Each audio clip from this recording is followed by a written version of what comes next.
Muy buenos días. Vamos a continuar con la literatura, en este caso centrándonos en el siglo XIX, del cual vamos a hablar sobre todo a nivel de características generales o de contexto histórico, político, social, etcétera.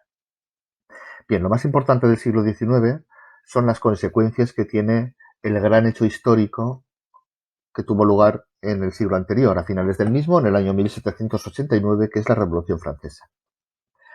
Bien, ¿qué es lo que supuso la Revolución Francesa? Evidentemente, lo primero y más importante es la caída del antiguo régimen, es decir, de las monarquías absolutas que tenían lugar, pues bueno, en toda Europa y que evidentemente en Francia, con esa Revolución Francesa, terminaron por finalizar de manera definitiva y hubo muchos países que trataron de seguir el mismo ejemplo.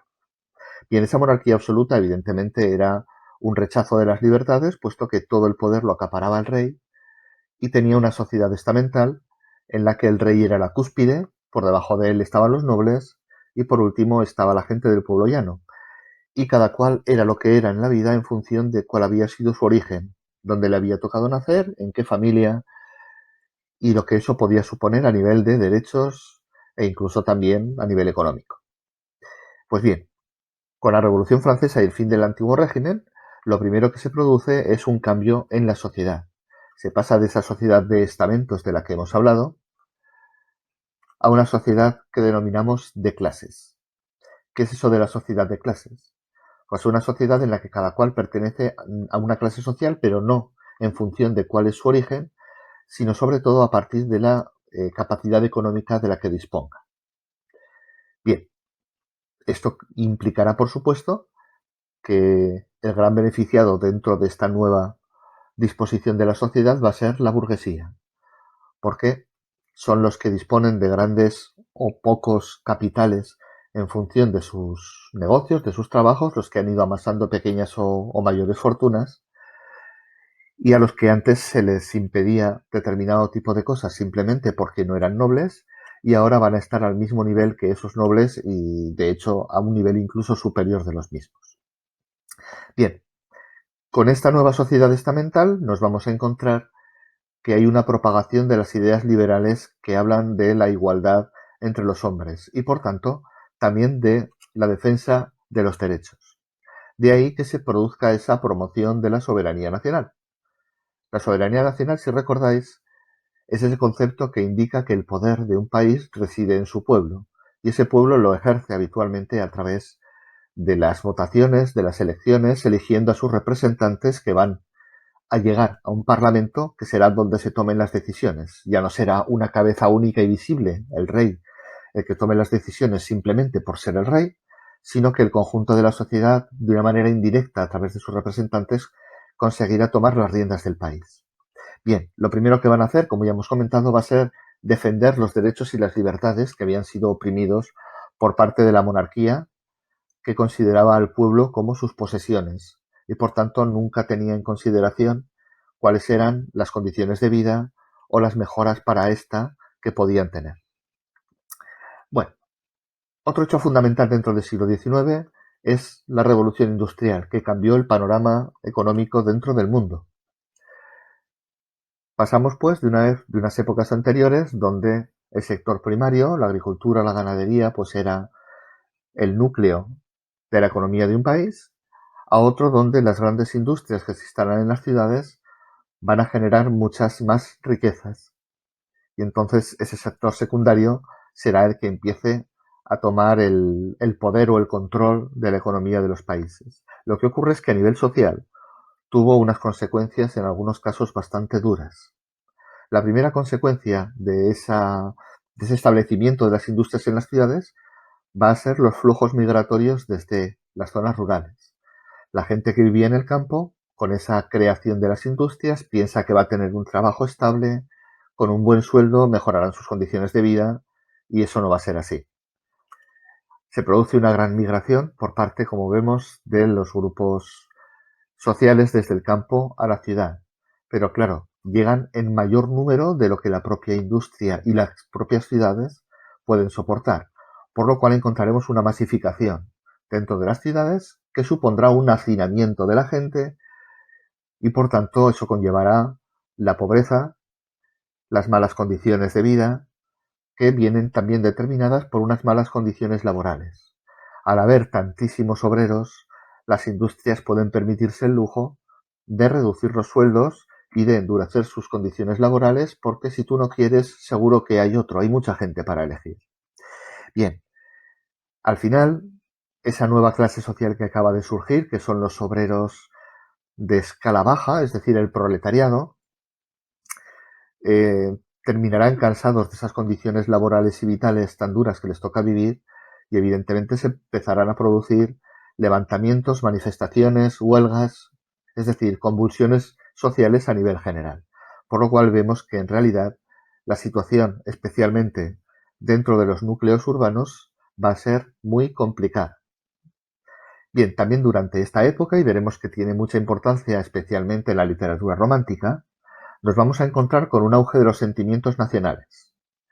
El nacionalismo, como sentimiento patriótico que defiende la identidad nacional, es una respuesta o una oposición a la Ilustración. En la época anterior, en el siglo XVIII, de lo que se trataba era de enseñar a la población en general, pero de adelantar o hacer adelantar a la especie humana, independientemente de cuál fuera su origen, de cuáles fueran sus condiciones y tratándolos a todos por igual.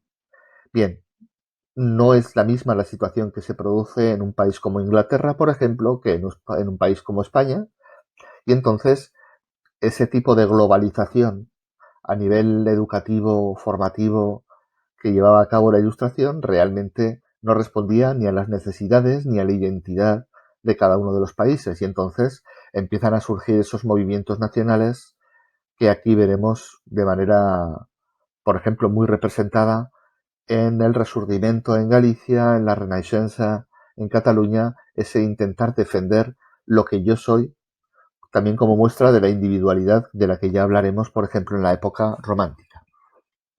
Bien, ¿qué es lo que va a ocurrir en España? En España todo va a tener como punto de origen o punto de partida la Guerra de la Independencia. Ya sabemos que en 1808 se produce un levantamiento de España frente a la invasión napoleónica, la invasión francesa, y eso va a tener una serie de consecuencias.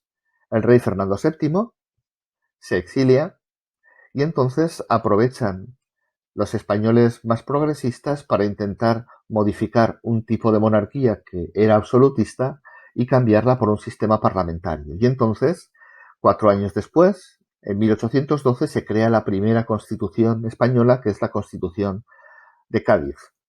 Bien, esa Constitución de Cádiz abogaba por un sistema parlamentario en España, por una defensa de las libertades, etcétera. Lo que ocurre es que duraría poco, porque el rey Fernando VII volvió del exilio, derogó esa constitución para volver a ocupar el poder de mandatario absoluto. Por tanto, reinstaura el absolutismo. Bien, durante esta época, todas esas esperanzas que había habido por parte de los intelectuales, de la gente más avanzada, que pretendía cambiar el país, se ve de pronto cortada de raíz por una censura férrea que lleva a cabo el rey y el sistema monárquico absoluto y que hace que gran parte de los intelectuales se vean obligados a exiliarse. Por lo cual los pequeños avances que durante estos poquitos años se habían llevado a cabo dentro de España de pronto son frenados de manera brusca para que la monarquía controle de nuevo todo. Bueno, veamos qué es lo que ocurre una vez que muere Fernando VII, porque aquí sí que vamos a tener una secuencia de acontecimientos verdaderamente importantes. Bien, en primer lugar, tras la muerte de Fernando VII encontraremos una guerra civil, que son las que se denominan las guerras carlistas. Bien, como Fernando VII no había tenido hijos varones, o al menos que estuvieran en disposición de gobernar, hay una serie de personas que son partidarias de que el hermano de Fernando VII, el infante Don Carlos, sea el que ocupe el poder. Esos son los carlistas. Pero hay otro grupo más progresista que pretende que sea la hija de Fernando VII, es decir, Isabel II, la que lo suceda. Bien, hablamos de más tradicionales y más progresistas esencialmente por una cuestión. Imagino que conocéis el concepto de la ley sálica, que se refiere a que tiene que ser un varón, nunca una mujer, quien ocupe el puesto máximo en la monarquía. Pues bien, los más tradicionales mantienen esa idea y, por tanto, que sea un varón, don Carlos, el hermano del rey, al que en un principio no le correspondería ser el sucesor por línea genética, frente a los más progresistas que, aunque sea una mujer, y quizá precisamente por eso, por ser una mujer, pretenden que sea la hija y a quien le corresponde realmente su sucesora. Bueno, en esta contienda, en esta guerra civil, termina por imponerse en los partidarios de Isabel II, que la proclaman reina en 1843. 25 años después, en el año 68, nos vamos a encontrar con que hay una revolución que destrona a Isabel II y ésta debe exiliarse. Tras unos poquitos momentos de luchas y de convulsiones sociales, va a instalarse en el poder un nuevo rey que es Amadeo de Saboya, que durará muy poco tiempo, como ya veremos. La monarquía de Amadeo de Saboya es una monarquía parlamentaria, por tanto más liberal, y que no tiene nada que ver con el absolutismo que había defendido Fernando VII. Es decir, un tipo de monarquía moderna y en consonancia con las ideas que se habían establecido a partir de la Revolución Francesa, por mucho que ésta supusiera la carencia de rey. Pero bueno, se trata, digamos, de una manera un poquito más progresista de llevar el sistema monárquico. No obstante, también terminaría pronto porque en el año 73 se proclama en España la Primera República, a través de otro levantamiento. Una Primera República que va a durar muy poquito, tan solo un año, dado que un año después, en el 74, se produce la restauración de la monarquía, en este caso bajo la figura del rey Borbón Alfonso XII. Bien, Alfonso XII también va a ser, al igual que Amadeo de Saboya, un rey parlamentario y, por tanto, durante su mandato no vamos a encontrar un poder absoluto por parte del rey, sino que serán diferentes tipos de presidentes, evidentemente a través de sistemas parlamentarios, los que vayan alternándose en el poder. Bueno, esto es un poco la secuencia política en España, muy a grandes rasgos, como podéis imaginaros. Sin embargo, hay otro hecho fundamental que debemos marcar en el siglo XIX porque supuso un antes y un después de lo que era España en el panorama político internacional y también en la propia consideración interna. Y es la Guerra de Cuba, que se inicia en el año 1868 y que terminará con el desastre del 98. La Guerra de Cuba se inicia por los intentos de independencia de Cuba respecto a la metrópolis española que la seguía ocupando desde su colonización. Bien, esos primeros intentos de independencia fueron sofocados y aplastados por España, pero con lo que no pudo fue con la intervención, en este caso, de Estados Unidos, que aprovechó la situación para declarar una guerra en la que España era evidentemente inferior, por mucho que no lo creyera de antemano, y que supuso la pérdida de las últimas colonias que todavía quedaban, especialmente Cuba, quizá la más dolorosa, y también Filipinas.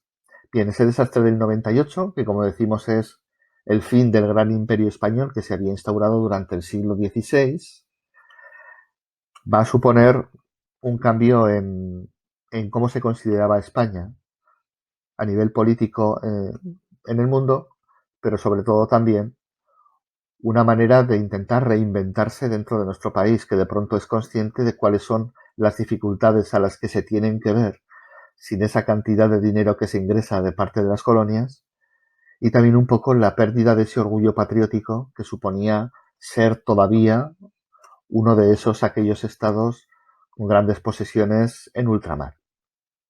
Bien, todo esto veremos cómo afectará de una manera importante a lo que ocurra a partir de este momento en nuestro país. Nos vemos en el siguiente vídeo. Chao.